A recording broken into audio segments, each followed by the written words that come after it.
cordial bienvenida. Nuestro interés es que usted conozca más de la palabra de Dios y las profecías. Y sobre todo que conozca a nuestro Señor Jesucristo. Amén. Muy bien, el tema de esta noche con el que vamos a cerrar tiene por título Cortina de humo. Cortina de humo y la compañía de Jesús. Ese es el título. Y quiero de antemano decirles que el tema de esta noche es la segunda parte del tema de ayer en la tarde. O sea que estoy haciendo una continuidad de dos temas. Y es un tema muy importante, sobre todo para el tiempo que vivimos. Y quiero iniciar recordando a todos nuestros hermanos y amigos que nos sintonizan, quizá en señal abierta, gracias a la red de venir.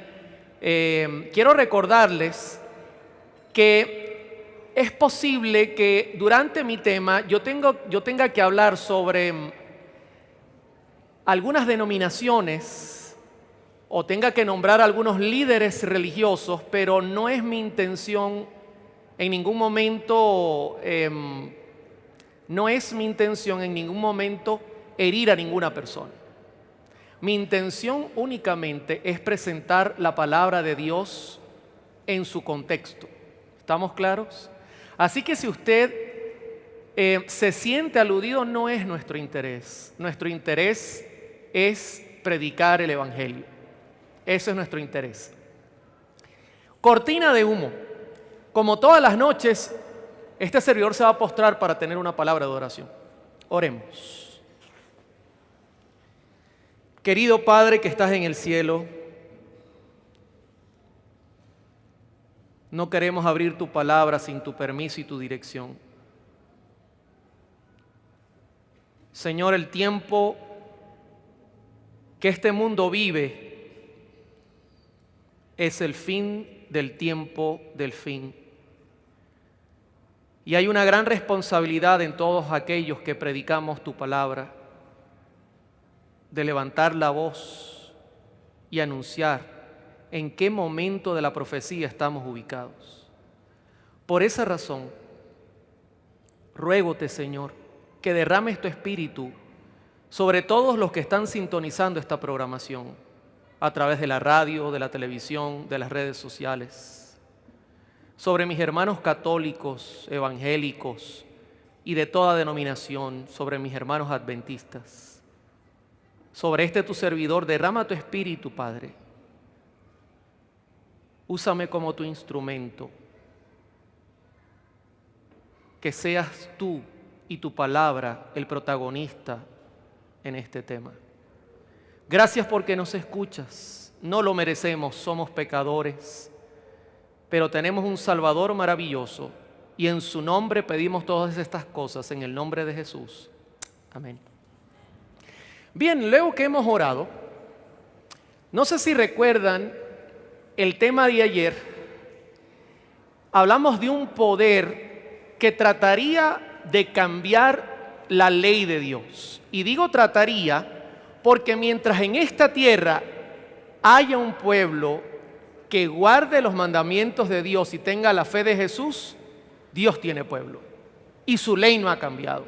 Y jamás cambiará. En 1 Tesalonicenses capítulo 5, verso 1, dice el apóstol Pablo lo siguiente: pero acerca de los tiempos y de las ocasiones, no tenéis necesidad, hermanos, de que yo os escriba, porque vosotros sabéis perfectamente que el día del Señor vendrá así como ladrón en la noche. Quiero que noten que el apóstol Pablo comienza hablando y utiliza una palabra importante, pero acerca de los tiempos y de las ocasiones, no tenéis necesidad que yo os escriba. Y anuncia que el Señor vendrá como ladrón. Está hablando de su segunda venida. Y noten el cuadro que el apóstol Pablo nos arma a través de su carta. Que cuando digan paz y seguridad, entonces vendrá sobre ellos destrucción repentina, como los dolores a la mujer encinta, y no escaparán. Pablo apunta a que el pueblo de Dios, que Dios ha mantenido desde los días de Adán hasta nuestros días, Pablo apunta a que este pueblo estará claro en cuanto a los tiempos y las sazones y las señales que estarán ocurriendo por doquier. No estaremos en tinieblas. Y de hecho él diga, mira, cuando ustedes escuchen paz y seguridad, yo hago una pregunta, ¿se oye mucho hablar de paz en nuestros días? ¿Quiere el mundo seguridad en nuestros días? Sí. Parece que fuese el tema fundamental que está uniendo al mundo. El mundo se está uniendo bajo la bandera, queremos paz y seguridad. El gran problema es que anhelamos una paz y una seguridad que solo Dios puede dar y que ningún otro ser la puede dar. Ahora bien, el mismo apóstol Pablo en 2 Tesalonicenses capítulo 2 añade en otra carta, pero con respecto a la venida de nuestro Señor Jesucristo y nuestra reunión con Él, os rogamos, hermanos. Miren el llamado de Pablo. Esto es una advertencia para los que hemos creído, los que creemos y los que tenemos el Evangelio hoy día. Que no os dejéis mover fácilmente de vuestro modo de pensar, ni os conturbéis ni por espíritu, ni por palabra, ni por carta, como si fuera nuestra, en el sentido de que el día del Señor está cerca. En los días de Pablo había alboroto y habían algunos que decían, mira, el Señor está ya por venir. Y Pablo dice, no, mira, aguanta un poquito. Hay señales que aún se deben cumplir y no se han cumplido, pero yo estoy hablando en los días de Pablo. Han pasado ¿cuántos años? Más de 1900 años. Y dice, más adelante, nadie os engañe en ninguna manera. Nadie os engañe en ninguna manera. Porque no vendrá, ¿quién? Jesús. Sin que antes venga la apostasía y se manifieste el hombre de pecado. Voy a parar ahí un momentico. Yo no sé si usted pudo ver el tema de ayer. Yo se lo recomiendo que lo vea. El espejo de Dios. Nosotros ayer hablamos que la ley de Dios representa ¿qué cosa en Dios? Su carácter. Y pregunto, ¿el carácter de Dios es santo? ¿Acaso no dicen los ángeles, santo, santo, santo es el Señor? Pero Pablo anuncia que vendría apostasía y que se manifestaría un hombre al cual él llama el hombre de pecado. Quiero decirle algo, en el griego original es anomía. En pocas palabras, un hombre sin ley, ilegal.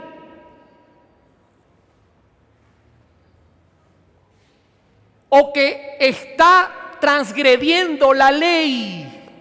Fíjese cómo conecta el tema de ayer con el tema de hoy. Porque se levantaría un poder que trataría de cambiar el carácter de Dios que se halla en su santa ley. Y luego añade en el verso número 4, el cual se opone y se levanta contra todo lo que se llama Dios, incluyendo al de los cielos, o es objeto de culto, tanto que se sienta en el templo de Dios como Dios, haciéndose pasar por Dios. Hermano, este poder no puede ser un poder de origen pagano.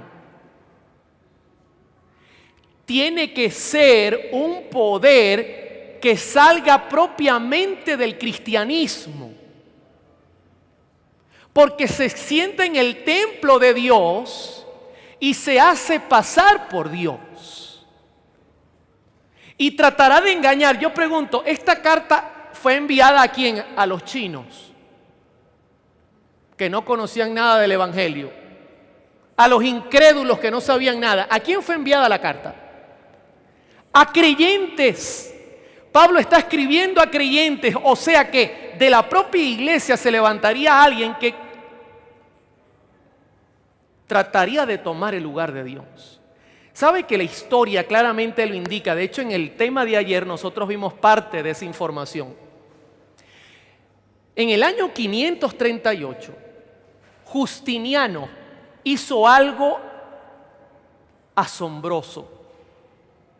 Le dio el poder a la iglesia para que controlara al Estado.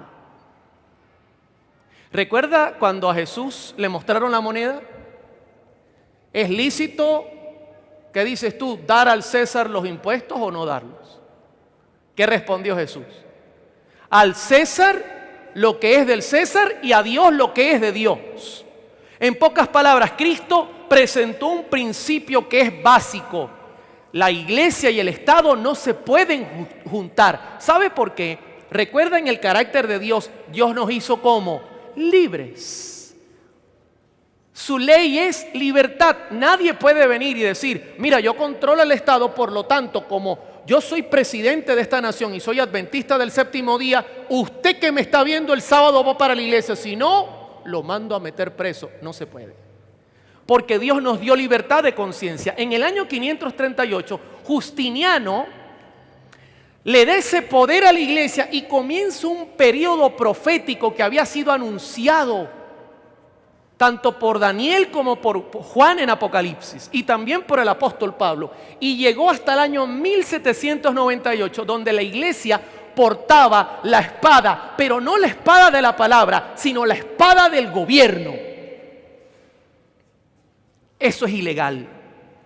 Ahora usted entiende por qué se llama el hombre ilegal, el hombre de pecado, porque quiere tomar el lugar de Dios y si a usted no le gusta, saca la espada. Eso es ilegal. Dios nos hizo libres. Por esa razón, mis hermanos, y voy a retroceder un poquito porque me faltó colocar el punto acá.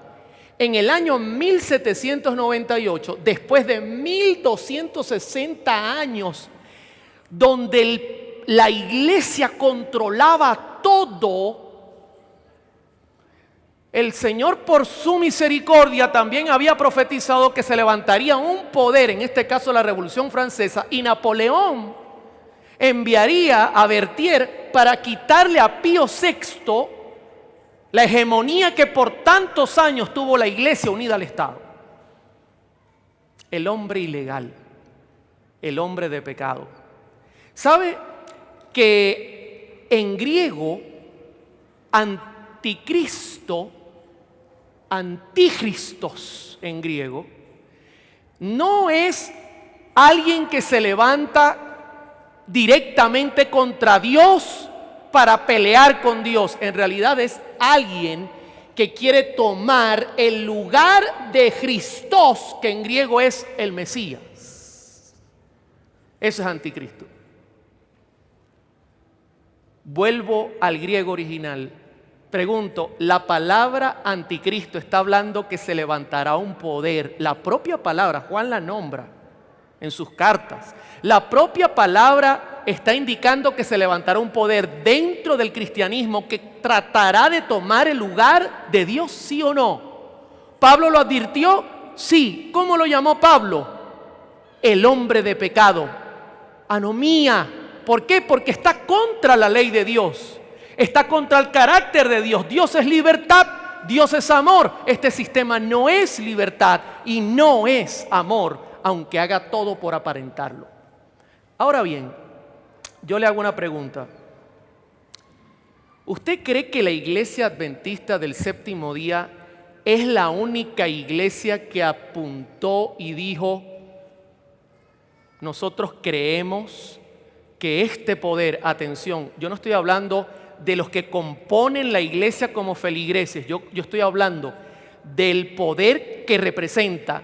Nosotros creemos por la palabra de Dios y por la historia y por todo lo que se ha probado que este poder representa el sistema papal. Con todo el respeto a mis hermanos de toda denominación, hermanos, Yo no tengo en absoluto nada contra ninguna iglesia, pero sí tengo en contra de las falsedades y las mentiras mucho que decir. Y no somos los primeros que dijimos que ese sistema era aquel que la profecía apuntaba. ¿Sabe por dónde comenzó eso? Por los reformadores. ¿Y saben quiénes eran los reformadores? Eran sacerdotes y personas que propiamente estaban dentro de esta denominación, de esta iglesia, y que se dieron cuenta porque el Espíritu Santo los guió para darse cuenta, y comenzaron a levantar su voz porque también estaba profetizado que Dios levantaría una reforma desde el mismo seno de esta apostasía. Y fíjense, voy a citar algunos de ellos, son citas duras, pero quiero demostrarle que no hemos sido nosotros, comenzaron ellos a decirlo. Por ejemplo, Martín Lutero, estoy hablando del año 1483 a 1546, me siento ya más libre en mi corazón, pues sé finalmente que el Papa es el anticristo y que su silla es la silla del diablo, decía. Una cita muy dura. Fíjense que Lutero no atacaba a los feligreses. ¿Sabe lo que hizo Lutero? Defender a los feligreses. Les decía, hermanos católicos, no acepten esas ventas que están haciendo para que ustedes sean perdonados. Eso no es de Dios. Lutero salió en la defensa de la iglesia y se le llamó hereje. Felipe Melanchthon, entre 1497 y 1560, que era un colaborador directo de Lutero, dijo: el pontificado romano, con todo su orden y reino, es el mismo anticristo. Tremendo.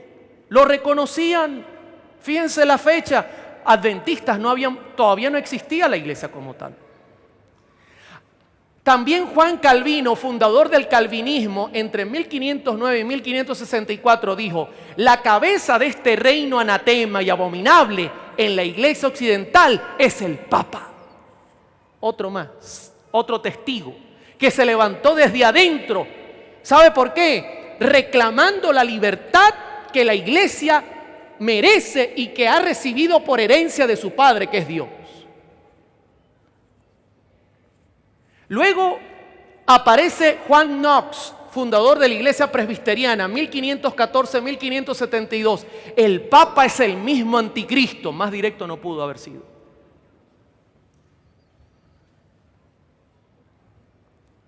Posteriormente, Juan Wesley, fundador de la iglesia metodista, entre 1703 y 1791, dijo: el Papa es, en el sentido más categórico, el hombre de pecado, porque él representa toda forma de pecados sin medida.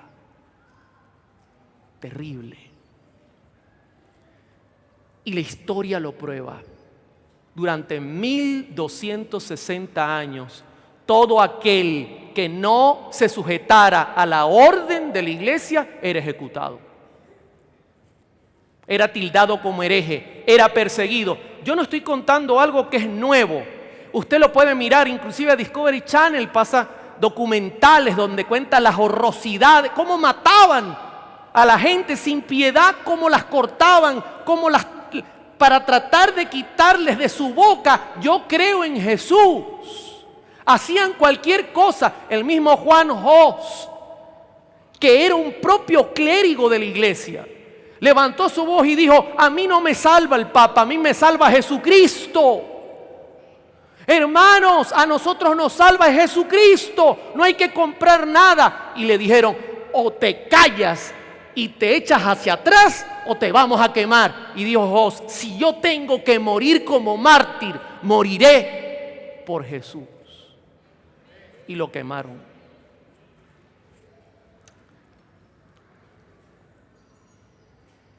Hasta aquí todo iba bien. La reforma se estaba levantando. Había un movimiento poderoso que corría por la Europa conocida, por África, por Asia. Corrían cartas, corrían información. La Biblia comenzó a moverse en otros idiomas porque la tenían secuestrada, porque la Biblia es el espejo de Dios, es su palabra, su carácter. Y repentinamente se levanta ahora un hombre que se llama Ignacio de Loyola. ¿Quién es este hombre? Ignacio de Loyola, 1491-1556, fue un militar y luego religioso español, surgido como un líder religioso durante la Contrarreforma. Su devoción a la Iglesia Católica se caracterizó por la obediencia absoluta al Papa, no a la Biblia. Fundador de la Compañía de Jesús, de la que fue el primer general, la misma prosperó al punto que contaba con más de 1000 miembros en más de 100 casas, en su mayoría colegios y casas de información. Este hombre, Ignacio de Loyola, ¿sabe que Ignacio de Loyola era un militar? Peleando en favor del gobierno del Papa que dominaba todo el mundo conocido, un día fue herido. Y como fue herido, tuvo que estar en cama mucho tiempo, y estando en cama comenzó a estudiar teología. Y dijo: yo necesito levantar un ejército de gente que pelee contra la reforma que se ha levantado desde dentro, Lutero y su gente. Necesito crear un ejército. Y este hombre era militar y dijo: usaré mi conocimiento militar para entonces ahora ser un sacerdote militar. Y se enfiló y se convirtió en el primer jesuita, un sacerdote con pensamiento estratégico militar. Note lo que Pablo VI escribió: donde quiera que en la iglesia, incluso en los campos más difíciles o de primera línea, ha habido o hay confrontación, en los cruces de ideologías y en las trincheras sociales. ¿En los cruces de qué?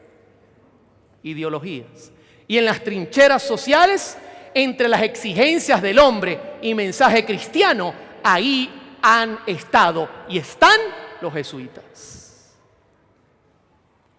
Es el grupo militarizado religiosamente y levantado especialmente para acabar con la reforma.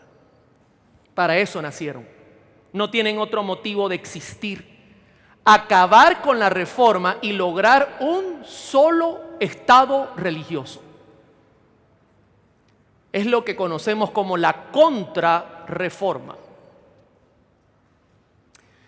Voy a recomendar a todos los que están siguiendo este programa que si usted quiere conocer toda la historia desde el año 70 después de Cristo, cuando Roma entró y sitió Jerusalén, hasta los 1260 años, 538 a 1798, cuando Roma persiguió y mató, y cuando se levantó desde adentro de la propia Iglesia Católica la reforma, le voy a recomendar el libro El conflicto de los siglos, porque ahí la señora Elena G. de White explica perfectamente todo lo que ocurrió, citando fuentes históricas también. Voy a citar una de estas fuentes que se halla en la página 215. Miren esto interesante. Pasados los primeros triunfos de la Reforma, Roma reunió nuevas fuerzas con la esperanza de acabar con ella. Entonces fue cuando nació la orden de los jesuitas, que iba a ser la más cruel, el menos escrupuloso y el más formidable de todos los campeones del papado. No tuvo otro motivo de existir. Libres de todo lazo terrenal. No vale familia, hermanos, amigos. Si tú no estás conmigo, eres mi enemigo. Y de todo interés humano, no me importa el dinero ni cargos. Yo lo que quiero es que volvamos a ser quien domine la tierra. Insensibles a la voz del afecto natural. Tú eres mi hermano, hijo de mi madre.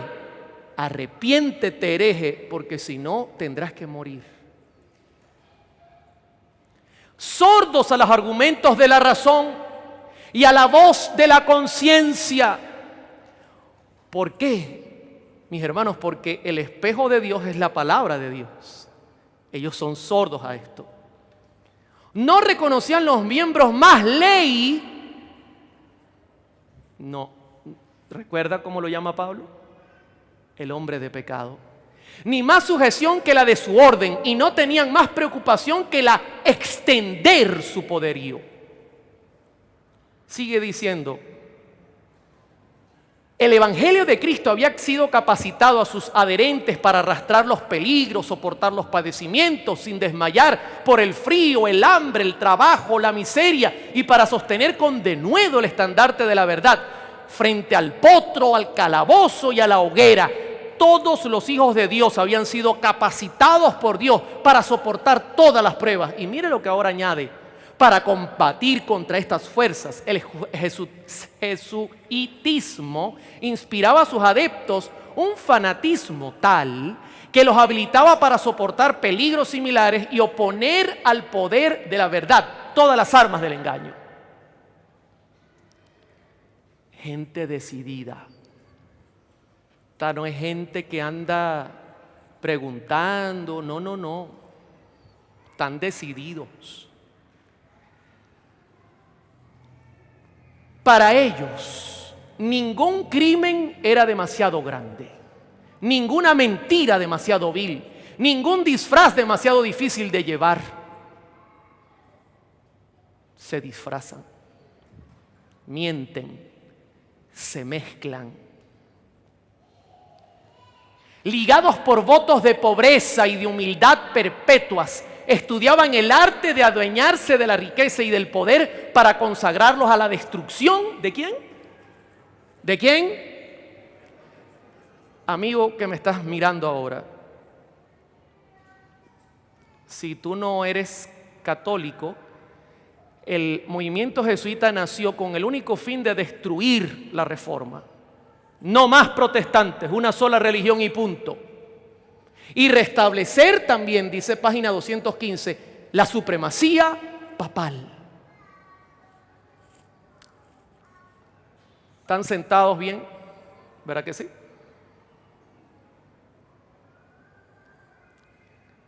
Sergio Rubín y Francesca Ambrogetti escribió este libro que se llama La historia de Francisco, el Papa argentino, el primer Papa jesuita. Ahora imagine el cuadro del 2018 que se nos está formando. ¿Qué dijo el apóstol Pablo? Que en los días finales se levantaría un hombre que lo llamó el hombre de pecado, que trataría de tomar el lugar de Dios. Sí, qué coincidencia. ¿Sabe que inclusive, quiero decirle algo importante, esto es tremendo, el tema que vamos a tocar hoy no es cualquier cosa. Aún siendo los miembros de la Compañía de Jesús considerados como influyentes consejeros de la curia romana, desde los siglos XVI y XVII hasta el pontificado de Juan Pablo II, ninguno había alcanzado posteriormente la dignidad papal. Aunque recuerden que es la inteligencia de la iglesia, es la parte militar de la iglesia, ninguno había llegado a ser papa. En referencia a las dignidades eclesiásticas y para evitar que la ambición se insinuase en el espíritu de los miembros de la compañía, Ignacio de Loyola añadió en las constituciones por él escritas la obligación de un voto reservado a la Santa Sede. Déjeme decírselo en español. Los jesuitas están tan blindados que ellos no buscan dominar individualmente, ellos buscan posicionar a la iglesia en el primer lugar del mundo, cueste lo que cueste. Y para que un papa pudiese ser jesuita, el grupo militarizado de la iglesia tenía que aprobarlo primeramente. Así que con Francisco tuvieron que hacerlo. aprobarlo. ¿Sabe que Elena de White escribió El conflicto de los siglos en el año 1888? Posteriormente, ella misma hizo una revisión y posteriormente salió en muchos idiomas. Hoy día está dándole la vuelta al mundo. 1888. Francisco no estaba gobernando. Juan Pablo II aún no había ni siquiera aparecido. Y ya esta mujer escribía cosas fantásticas. Mire, yo le digo a la gente de Discovery Channel, le mando un saludo y un abrazo y le mando este mensaje. ¿Quieren tener un buen programa? Investiguen las profecías de Elena de White para que vean que Nostradamus queda en pañales. Estamos a su orden para que tengan buen rating y el evangelio corra. Voy a compartir la primera. Dice de ella de los jesuitas. Escuche esto interesante porque los va a desvestir. Al darse a conocer como miembros de la orden, se presentaban con cierto aire de santidad visitando las cárceles. Una obra que Francisco hace mucho, porque es parte de su entrenamiento militar. Es un mensaje al mundo. Yo vengo a dar libertad. Sigue diciendo ella, atendiendo a los enfermos y a los pobres. Aquí aparece, va de lugar en lugar y parece una cosa del otro mundo, mis hermanos, que hasta el que desconoce la historia queda asombrado. Y yo no estoy hablando de Jorge Bergoglio, estoy hablando del sistema. Yo quiero que usted me separe a Jorge Bergoglio, Francisco, del sistema. Yo estoy hablando del sistema que los rodea y de la orden de donde proviene. Aquí aparece en lugares pobres. Hace una obra filantrópica tremenda y todos los medios lo publicitan. Otra cita, haciendo profesión de haber renunciado al mundo y llevando el sagrado nombre de Jesús, de aquel que anduvo haciendo bienes. Va, lava los pies, besa, visita las cárceles, busca a los enfermos, abraza a los pobres. Una cosa fantástica. Pero ahora note lo que ella añade. Pero bajo esta fingida mansedumbre, ocultaban a menudo propósitos criminales y mortíferos. Era un principio fundamental de la orden que el fin justifica los medios. Yo pregunto, ¿eso es bíblico? ¿El fin justifica los medios? Ahora usted entiende por qué le hablo a mis hermanos evangélicos, le hablo a mis hermanos católicos y le hablo a mis hermanos adventistas. Ahora usted entiende por qué el fin justifica los medios. La música popular con letra sagrada justifica que nosotros vamos a ganar almas. ¿Y dónde dice eso la Biblia? ¿Dónde lo dice? Es un arte militar de contrainteligencia. Según dicho principio, escuchen esto, porque es aterrador. La mentira, el robo, el perjurio y el asesinato no solo eran perdonables, sino dignos de ser recomendados siempre que viera a los intereses de la iglesia.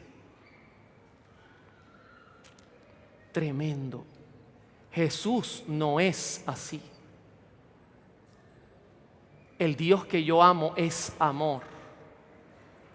Ahora, entre otras de las cosas que este sistema militar especial tiene, ella escribe en la página 216, con muy diversos disfraces se introducían los jesuitas en los puestos del Estado, elevándose hasta la categoría de consejero de los reyes y dirigiendo, ¿qué cosa?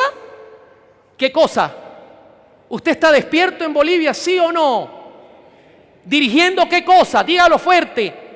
La política de las naciones porque para ellos no hay cosa mejor que la iglesia se sume al Estado y que la iglesia gobierne el mundo. Pero, ¿será que esto está pasando o será que esta mujer que nosotros catalogamos como profeta está diciendo lo correcto? Bueno, simplemente dejemos que las imágenes lo digan.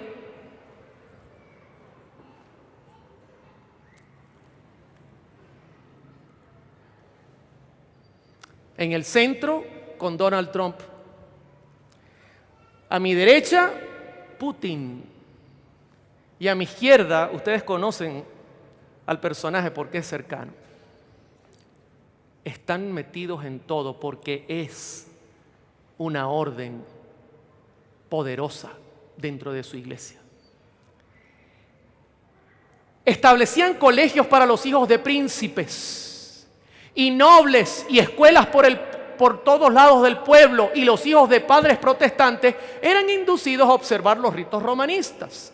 Toda la pompa exterior desplegada en el culto de la iglesia de Roma se aplicaba a confundir la mente y ofuscar y embaucar la imaginación para que los hijos traicionaran aquella libertad por la cual sus padres habían trabajado y derramado su sangre. Déjenme contarle si eso es verdad o no. A los 40 días de nacido yo fui criado en la iglesia adventista. Pero cuando nos mudamos de ciudad, estudié en un colegio católico. ¿Sabe qué? Cuando yo llegué allí, un día, casi siempre lo hacían, pero esa vez fue bastante humillante. Reunieron a todos los estudiantes del plantel, éramos como 700 estudiantes. Y estando reunidos allí, y yo estaba en mi filita, estudiaba yo primer año de secundaria y estaban mis compañeros al lado, y estando allí, un sacerdote tomó el micrófono en el acto escolar e hizo una pregunta interesante. ¿Hay alguien aquí que no sea católico apostólico romano? Yo miré a mi alrededor y 699 no levantaron su mano, pero yo sí. Yo. Ok. De ahí en adelante, los debates eran interesantes. La presión era interesante que me hacían. Mi madre,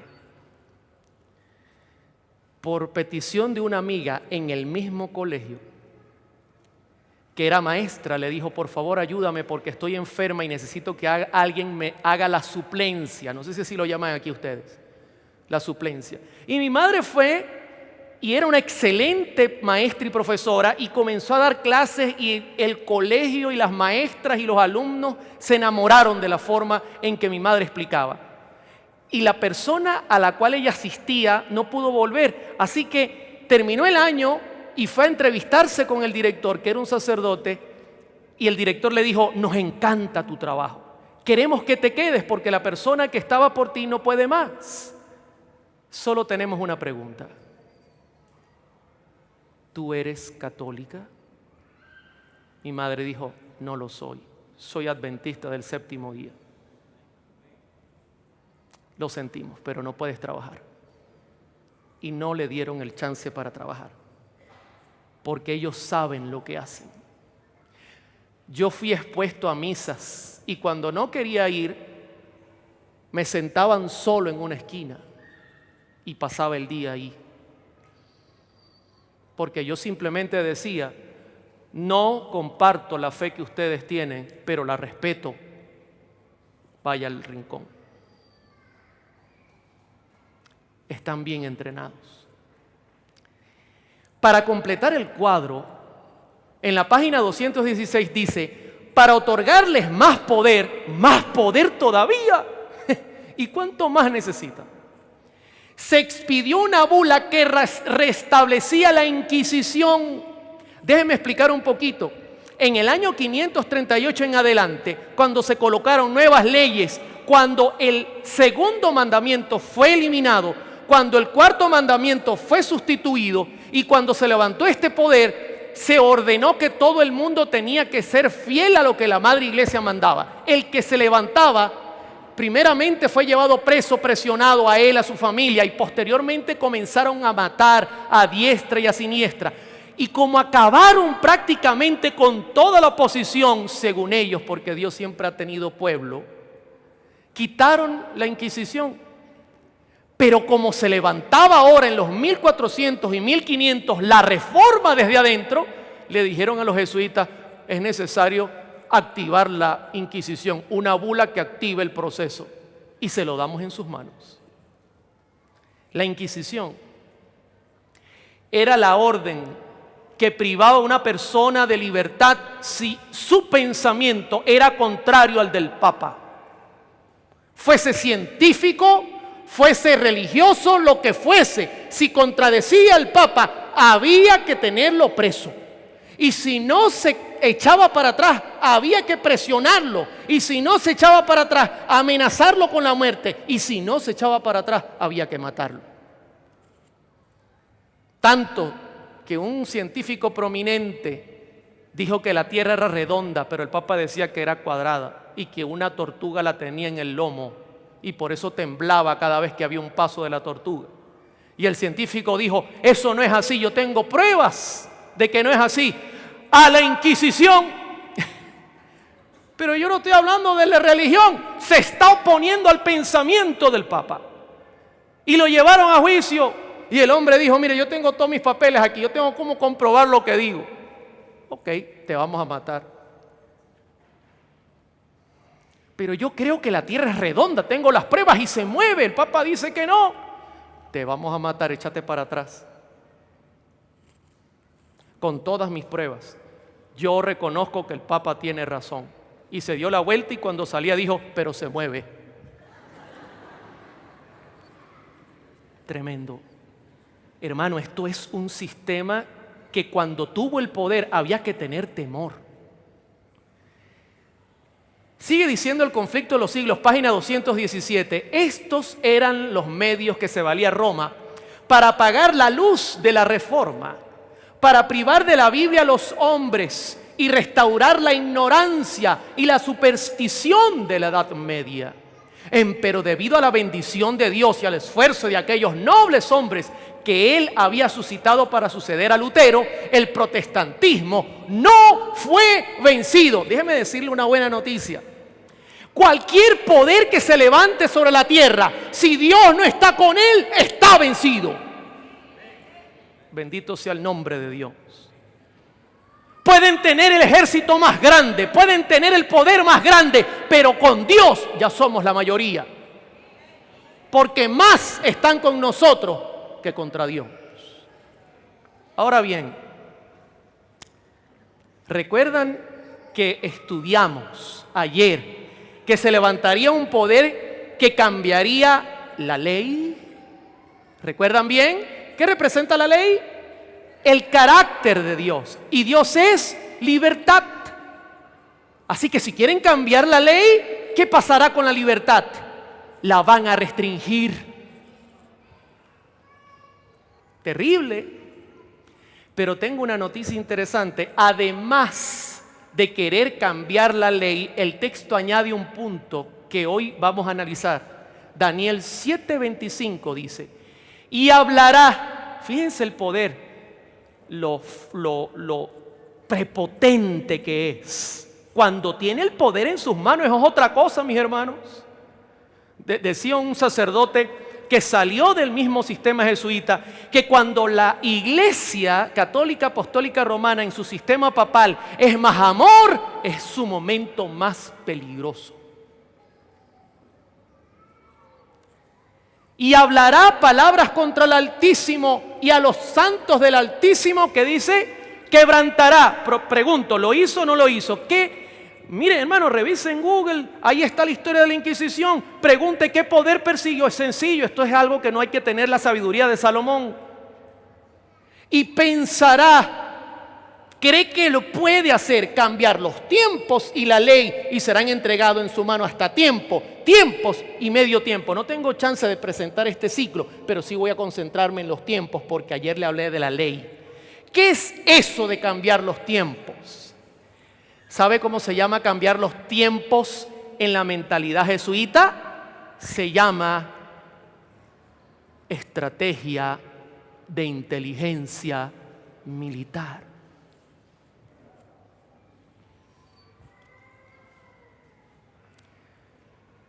Guerra Fría. Primero entendamos qué son los tiempos. Hechos capítulo 1. Entonces, los que se habían reunido le preguntaron diciendo: Señor, son los discípulos. ¿Está Jesús en el monte del Olivar? ¿Está pronto para subir? Ya los ángeles vienen a buscarlo. ¿Restaurarás el reino de Israel en este tiempo? Y les dijo: no os toca a vosotros saber los tiempos. En griego la palabra cronos. Y me recuerdan muy bien estas palabras porque mi madre es nacida en Atenas y me crió mi abuelita que no hablaba español y hasta los 13 tuve que hablar griego porque si no, no comía. Cronos, chroñapolá, decía mi abuela también. Cronos en griego, tiempo cronológico. O sea, a ustedes no les compete saber el momento exacto. ¿Por qué? Porque mi Padre lo puso en su sola potestad. A ustedes les interesa saber los acontecimientos. El momento exacto es de mi Padre. Porque le estaban preguntando el momento exacto. ¿Qué dijo Cristo? ¿Qué dijo Cristo? El día y la hora. Así que ya sabe. Entonces, los tiempos representa, déjeme explicárselo bien, que cuando un profeta entra en visión, él presenta el orden cronológico de los acontecimientos. Son los tiempos. Por ejemplo, si yo le pregunto, profeta Juan, ¿cuándo se va a levantar el poder? Oliver, tranquilo, mira, tú solamente mira las señales. Un poder que se levante, que quite la ley. Cuando tú lo veas, entiende lo que yo escribí en Apocalipsis 13 del 1 en adelante. Ok, pero pregunto, ¿eso ocurrirá antes de la venida de Cristo? Claro, mira el orden cronológico de las cosas. Porque lo que Dios presenta al profeta, hermano, para que usted esté claro dónde estamos parados, tiene que haber un orden cronológico. Usted no puede andar en tinieblas. Ay, ¿será que falta mucho para que Cristo venga? ¿O será que falta poco tiempo? Los discípulos dicen: Señor, ¿vas a restaurar ahora? Estaban ignorantes en el orden cronológico. Y Jesús le había dicho: habrá guerra, rumores de guerra, habrá esto. Y ellos no habían visto nada todavía y andaban preguntando. Ahora pregunto, ¿nosotros hemos visto guerras, rumores de guerras, engaños? O sea que estamos viendo el orden cronológico suceder. ¿Sabe que Mateo 24 está escrito en orden cronológico? Tal cual está sucediendo los acontecimientos. Ahora bien, escuche lo que le voy a decir. Los tiempos representa el orden cronológico de las profecías. Yo no puedo decir, mira, Apocalipsis 13 no se ha cumplido porque no se ha levantado un poder que persiguió a nuestros hermanos. Porque usted me va a decir, ¿cómo no? Y es que tú no conoces de historia. ¿Sí o no? Yo no puedo decir, Daniel 7:25 no se ha cumplido porque no hay un poder que haya cambiado la ley o querido cambiar la ley. Pregunto, ¿lo hay o no lo hay? Entonces usted está teniendo un orden cronológico. Hay profecías que se han cumplido, ¿sí o no? Ahora yo pregunto, ya recibimos el poder, la lluvia tardía. Usted me va a decir, todavía no. Sí hay un orden cronológico. Aparecieron los jesuitas y dijeron lo siguiente: necesitamos inteligencia militar religiosa. Necesitamos cambiar el orden cronológico de las profecías para que todos los reformistas dejen de apuntar al papado como el anticristo. Tremendo. ¿Cómo es la cosa? Repite que no te entendí. Necesitamos cambiar el orden cronológico, decir que esto no se ha cumplido y que esto se cumplirá al final, aunque se haya cumplido, para que dejen de mirar al papado. Y allí, mis hermanos, entre este grupo aparece Francisco de Ribera, sacerdote jesuita, 1537-1591. ¿Sabe lo que hizo Francisco de Ribera? Francisco de Ribera fue un brillante sacerdote jesuita y doctor en teología en España. Básicamente dijo: aquí estoy, envíame. Al igual que Martín Lutero, Francisco Ribera también leyó a la luz de las velas las profecías sobre el anticristo, el cuerno pequeño y el hombre de pecado y la bestia, que representan la misma cosa. Pero debido a su dedicación y lealtad al Papa, llegó a conclusiones muy diferentes a la de los protestantes. Él no se levantó en la Reforma, él apoyó al papado. ¿Y qué hizo? Estas profecías del anticristo no se aplican a la Iglesia Católica en todo, dijo. Los protestantes están equivocados, son ignorantes teológicos, han tomado los símbolos mal, se han guiado mal. Pobrecito Lutero, Lutero se equivocó. Y entonces le preguntaron: ¿y a quién se aplican? Y proclamó: a un solo hombre siniestro que se levantarán en el fin de los tiempos. ¿A dónde mandó las profecías? Déjeme decirle que cuando Ribera nace, está plena la persecución y la muerte, y se está cumpliendo la cronología profética, y el hombre de pecado ya apareció y cambió los tiempos y la ley. Y viene Ribera y dice: simplemente se levantará al final, no ha levantado todavía. Pero Ribera, están matando a la gente y los llaman herejes. No se ha levantado, pero cambió la iglesia la ley. No se ha levantado y punto. ¡Fantástico! Fue la respuesta de Roma. Este punto de vista fue rápidamente adoptado como la posición oficial católica del anticristo. O sea que si usted le pregunta a un católico, el católico le va a decir: no, el anticristo, no, eso está en el futuro bien lejano. Y resulta que ya gobernó por 1260 años.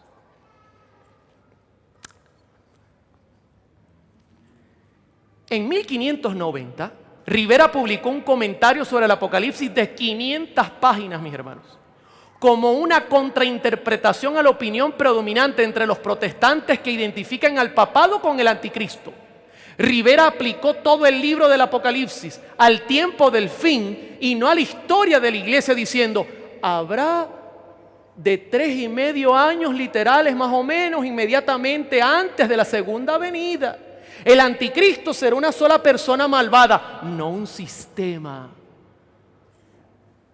que aparecerá 7 años antes del fin y que sería recibido por los judíos y reconstruiría Jerusalén. ¿Verdad?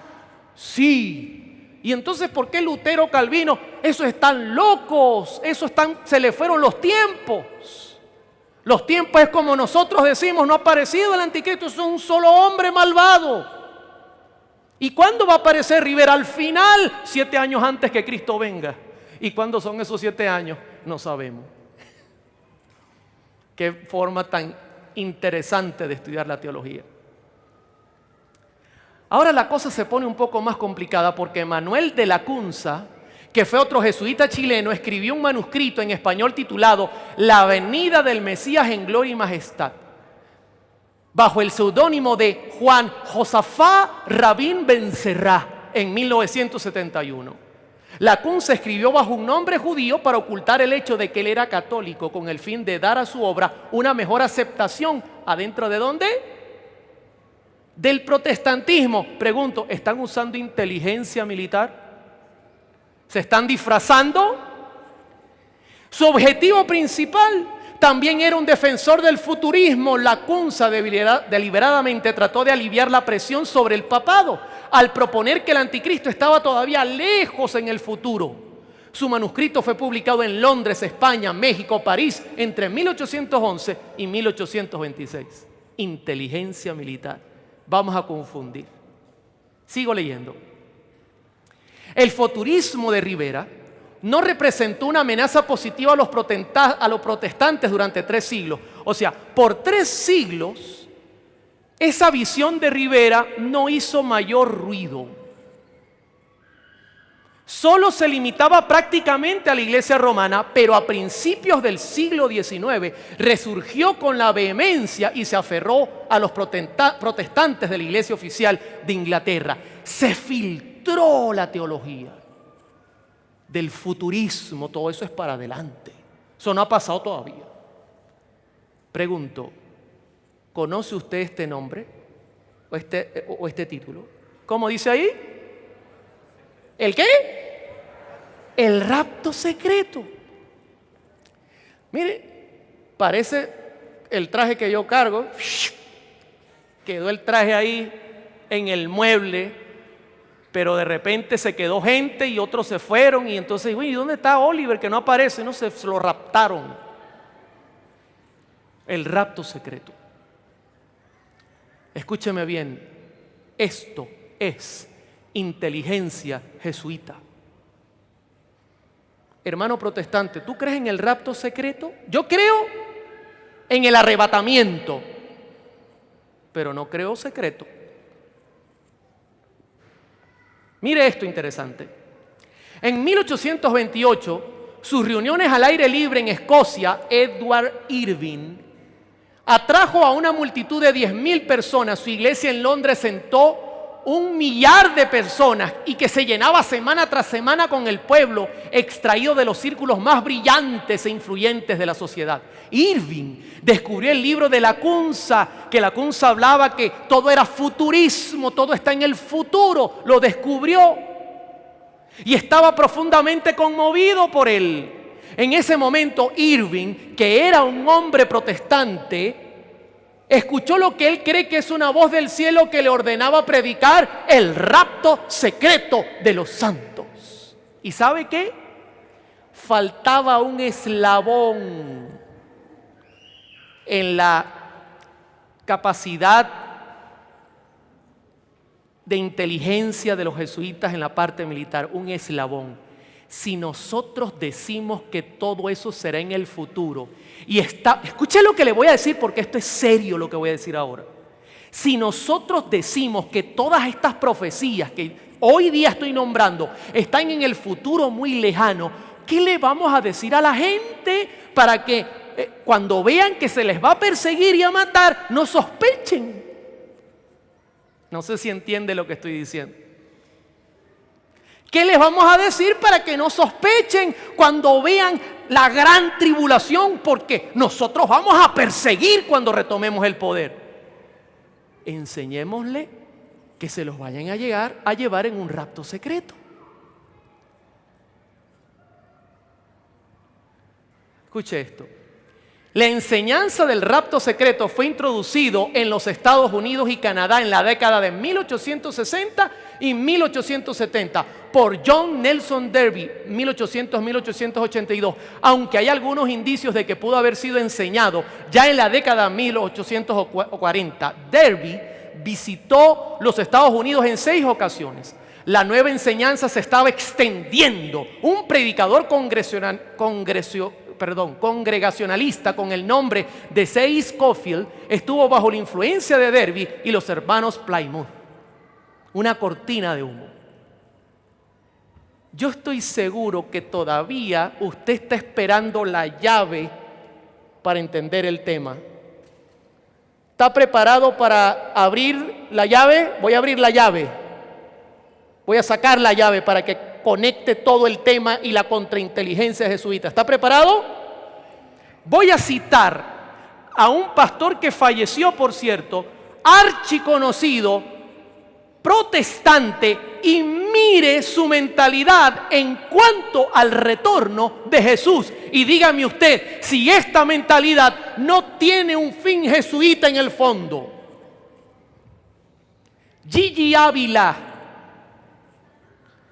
La Biblia profetiza que en este tiempo, los 7 años de tribulación, se va a manifestar un anticristo. En pocas palabras, aún no se ha manifestado.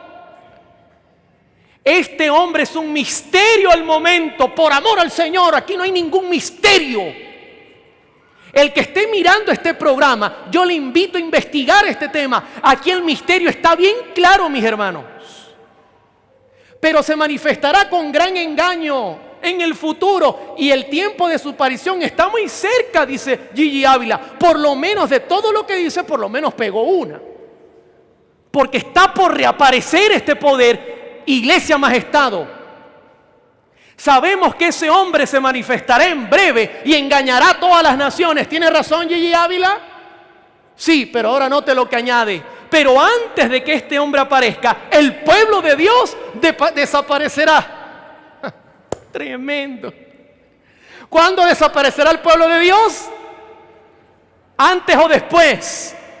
Antes. El rapto de la iglesia es el evento que nos librará. ¿De qué cosa? De este terrible juicio. Ahora, yo se lo voy a decir en español. Aquí está la matemática jesuita, la inteligencia militar. Enseñemos a los protestantes que Dios se llevará a su pueblo antes del desastre que viene, de la persecución que viene, de los juicios que viene, y ellos no se preocuparán por quién perseguirá a la iglesia. Brillante, brillante. Enséñenles que no van a pasar por ningún por ningún juicio, ni nadie los va a perseguir. Y no se preocuparán. Brillante, mis hermanos. Hoy día el pueblo protestante está en tinieblas en cuanto a la venida de Jesús. No tiene ni idea de cómo se está perfilando el mundo. Tristemente lo digo, con dolor en mi alma lo digo. Y escuchen lo que le voy a decir. Y nosotros que sabemos, queremos andar con la boca callada. ¿Cómo es posible, mis hermanos? Que esa sangre no caiga sobre mí ni mi familia. Es mi deber anunciar que el tiempo es cercano, mis hermanos. Todo se está cumpliendo. Los protestantes ya han cedido, han dejado pie para que el catolicismo reine nuevamente. Las religiones del mundo unidas al espiritismo dicen amén. Y nosotros tenemos un mensaje potente. Viene una tremenda tormenta. Los únicos que tienen el anuncio para dar son los adventistas del séptimo día, mis hermanos. Porque aunque en el mundo hay judíos mesiánicos, hay gente que guarda el sábado, no tienen la información y la inteligencia que Dios ha dado a su pueblo. Esto es algo serio, esto no es para jugar a la iglesia, esto es para hablar de un mensaje poderoso. ¿Estamos entendiendo lo que estoy diciendo? Engañaron terriblemente al mundo. Lograron su objetivo. La contrainteligencia entró y mintió abiertamente. Y tengo algo que decirle, mis hermanos. Cristo viene. Cristo vuelve. Y su venida no va a verse por CNN.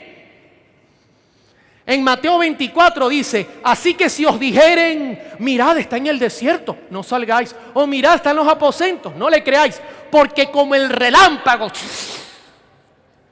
que sale del oriente y se muestra hasta el occidente, así también será la venida del Hijo del Hombre. Va a ser algo, pregunto, el relámpago suena. Antenoche cayó una tormenta aquí y yo andaba agarrado de la cama. Y Federico corría de un lado, las antenas, decía, ya de venir. Tranquilo, Federico, allá hay ángeles. Porque donde quiera que tuviese el cuerpo muerto, allí estarán, ¿qué dice? Y mire lo que dice, inmediatamente después de la tribulación. ¿Después de qué? ¿Antes o después? Después, hermano protestante. Una vez le decía a una señora que le estaba dando un estudio, que es protestante, le decía, la iglesia va a pasar por la gran tribulación. Dios me libre, decía la señora. No pida que Dios le libre, pida que Dios le soporte. Le aguante en su mano.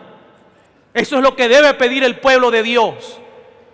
Dice, de aquellos días el sol se oscurecerá, la luna no dará su resplandor, las estrellas caerán del cielo, las potencias serán conmovidas. Entonces, óyeme, yo no veo nada escondido. Aparecerá la señal del Hijo del Hombre en el cielo y la lamentarán todas las tribus de la tierra y verán al Hijo del Hombre viniendo sobre las nubes del cielo, calladito en silencio, con poder y gran gloria, dice la Escritura. Bendito sea el nombre de Jesús. Dice Mateo 24:31, y enviará a sus ángeles con gran voz. Vamos, ¿qué instrumento podría yo poner ahí para que no suene duro? ¿Sabes que cuando el tío pone aquí la trompeta, le ponen lejos el micrófono? Porque si se lo ponen cerca y le da volumen, suena la trompeta nada más. Porque la trompeta suena, mis hermanos. Eso no viene escondido, viene con voz de trompeta y juntará a sus escogidos de los cuatro vientos del extremo del cielo hasta el otro. Es clara la venida de Jesús, será ruidosa, será llena de gloria y poder. Y entonces, ¿dónde está escondido? ¿Qué es eso? Dice Apocalipsis 1:7, he aquí que viene en CNN Noticias, por DirecTV. No se lo pierda, por HBO. He aquí que viene con las nubes. ¿Y qué dice? Y no es el ojo del entendimiento. Es este ojo que usted tiene aquí, estos dos. Y el que tenga uno, y el que esté ciego verá. Todo ojo le verá, y los que le traspasaron y todos los linajes de la tierra harán lamentación por él. Fíjense que Pedro ratifica lo que dice Juan en 2 de Pedro 3:10. Pero el día del Señor vendrá como ladrón en la noche, en el sentido de sorpresa. Porque el ladrón no avisa, aunque sus profecías anuncian claramente, será sorpresivo para el mundo. En el cual los cielos quedarán ahí, pasarán con gran estruendo. ¿Qué es un gran estruendo? Ruido, y los elementos ardiendo serán deshechos, y la tierra y las obras que en ellas hay serán quemadas. Solamente comparto unos poquitos. Yo pudiese pasar toda la noche citando textos donde hay ruido en la venida de Cristo. Mire este texto. Este texto lo miró Jeremías. Jeremías entra en visión y dice: mis entrañas, me duelen las fibras de mi corazón. Mi corazón se agita dentro de mí. No callaré, porque sonido de trompeta has oído, oh alma mía, pregón de guerra. ¿Hasta cuándo he de ver bandera? He de oír sonido de trompeta. Jeremías estaba profetizando lo que ocurriría con Babilonia, pero ahora lo conecta con la venida de Jesús y dice: miré a la tierra y que estaba desolada y vacía, a los cielos y no había en ellos luz. ¿Cómo es eso que se queda un pueblo y que se pone el templo y mientras los judíos pasan por otro juicio? ¿Qué es eso? Miré a los montes y temblaban y todos los collados fueron destruidos. ¿Sabe lo único que me gusta? Lo que más me gusta de este pasaje es que Satanás se va a quedar en esta tierra, en ese estado. 1000 años, Señor, 1000 años. Oscuro. Tremendo regalito para que medite. Finalmente, Apocalipsis 6 dice: miré cuando abrió el sexto sello, y aquí hubo un gran terremoto. Y el sol se puso negro como tela de silicio, y la luna se volvió toda como sangre. Esto se va a repetir, porque ahí algunas cosas apuntaban al inicio del juicio. Y las estrellas del cielo cayeron sobre la tierra como la higuera deja caer sus higos cuando se sacuda por un fuerte viento. Y el cielo se desvaneció como un pergamino que se enrolla. ¿Sabe por qué Juan dice que el cielo se desvanece? Porque ahora usted sí va a ver a los ángeles. Se enrolla el cielo y Juan mira ya la figura de la palma, una nube como negra al principio, y comienza, mientras se acerca, a llenarse de gloria. Y los reyes de la tierra, los grandes, los ricos, los capitanes, los poderosos y todo siervo y todo libre se escondieron en las cuevas y entre las peñas de los montes y decían a las peñas, a los montes: caed sobre nosotros y escondednos del rostro de aquel que está sentado sobre el trono y de la ira del Cordero, porque el gran día de su ira ha llegado. ¿Y quién podrá sostenerse en pie? El que tenga el carácter de Dios. Bendito sea el nombre de Dios. Dios promete, mis hermanos, que nos sostendrá en la prueba. La gente me dice, hermano Oliver, ¿y a usted no le da temor? Vuelvo y le repito, pase la prueba de hoy, preocúpese cuando amanezca mañana por la de mañana, y así sucesivamente, y cuando venga lo que venga, usted estará tan acostumbrado a caminar con Dios que nada lo va a mover de su fe. No, es que yo me voy a preparar cuando venga la tribulación. ¿Qué? Se va a preparar el mismo día del examen. A ese examen no lo va a pasar nadie que se copie. Nadie podrá copiarse.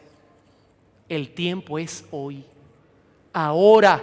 Por eso Jesús termina diciendo a través de Juan, y el espíritu y la esposa dicen, ven. Y el que oiga, diga, ven. Y el que tiene sed, venga. Y el que quiera, tome del agua de la vida gratuitamente. Bendito sea el nombre de Dios. Pregunto, ¿la contrainteligencia del enemigo es peligrosa? Sí, pero la de Dios es superior. Bendito sea el nombre de Él. Pregunto, ¿el poder del enemigo es poderoso? Valga la redundancia. Pero el de Dios es superior. ¿Cuántos hoy toman su decisión? Hoy, porque yo hoy puedo decidir de ponerse del lado del Altísimo. Póngase de pie. Si usted me está mirando por televisión, póngase de pie, decida hoy. Si usted está mirando por internet, ponte de pie, porque Dios está dispuesto a sellarte con su ley, que es su carácter. Y nada te moverá. Yo confío, mi hermano, que Dios nos dará la victoria, porque nuestro capitán hasta hoy no ha perdido la primera batalla. Y no las va a perder. Ni la tuya ni la mía tampoco. Que Dios le bendiga. Vamos a orar. Vamos a orar.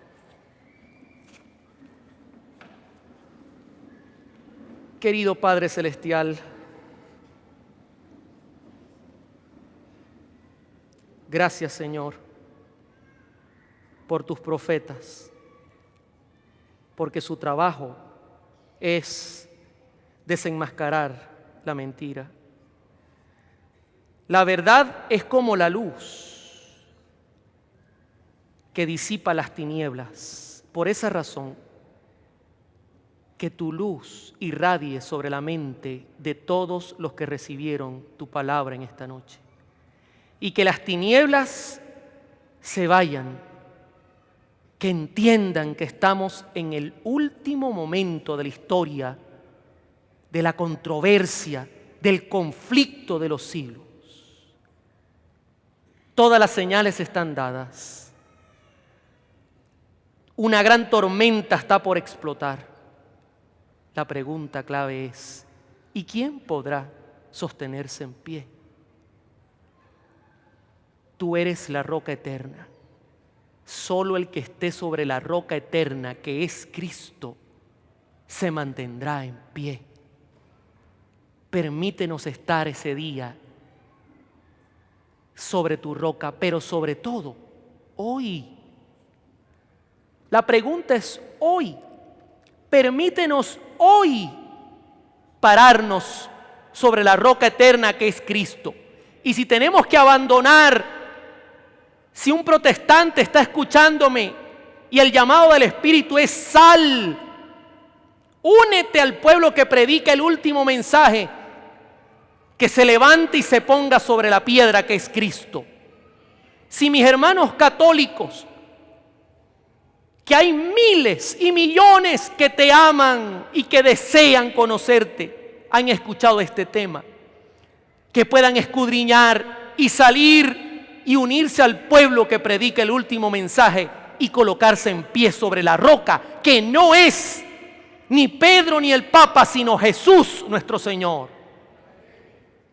Padre, y si nosotros que portamos un mensaje tan importante, te ruego por nosotros, por nuestra iglesia. Danos el espíritu de Elías, valentía. Danos la capacidad para levantar nuestra voz y anunciar a viva voz: Cristo vuelve. Tomemos nuestros lugares, porque la batalla ya está ganada. Gracias por escucharnos. Aunque somos pecadores, lo pedimos todo en el nombre maravilloso de Cristo Jesús.